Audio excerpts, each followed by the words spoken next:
It began in the early hours of Wednesday morning at a campground in Montana when a grizzly bear started tearing into tent after tent, mauling the sleeping occupants, eventually killing one of the campers. The horror of the attack was captured in frantic calls to the emergency services and by the accounts of survivors that you're about to hear. Meanwhile, wildlife officials have trapped the bear they believe to be responsible and are conducting DNA tests to be certain. Ryan Owens now reports from the fatal scene of a showdown between man and beast. Tonight, steel cages dot this usually busy campground on the edge of Yellowstone National Park. Inside one of them, a nearly 400-pound grizzly bear that wildlife officers say mauled a 48-year-old man to death as he slept in his tent. 911, where's your emergency? Hi, I'm in Cook City right now, and we had someone that's been attacked and bitten pretty badly by a bear. It turned out 3 campers had been attacked earlier this week, each asleep in separate tents. Ronald Singer was the bear's first victim. He woke up to the grizzly biting his leg.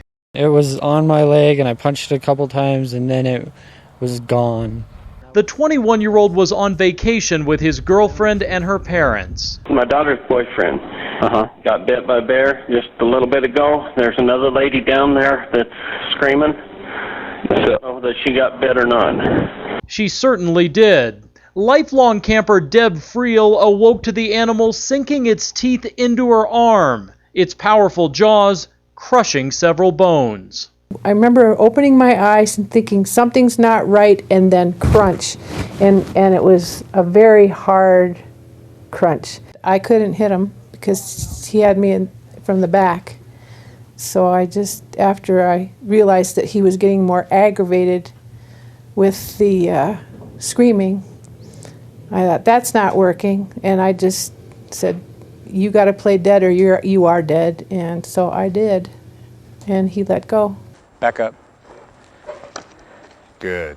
Even grizzly trainers say there is no surefire way to save yourself if you're attacked. The bears are so strong and so often erratic. And I think, these people were probably very startled. There was probably screaming. There was probably a lot of panic and moving around. And I think that would motivate that prey instinct these animals do have. Bears are known for eating berries and things like this, but they also do kill animals if they need to. They can kill. Randy Miller should know. He runs Predators in Action, providing bears and other wild animals for movies and TV shows. One of the bears he trained, Rocky, who appeared with Will Ferrell, killed Randy's cousin 2 years ago. The bear was doing what he was trained to do. He moved in to wrestle my cousin, caught him off guard, grabbed him, got him in a vital spot. We got the bear off of him in 4 seconds flat. Fast.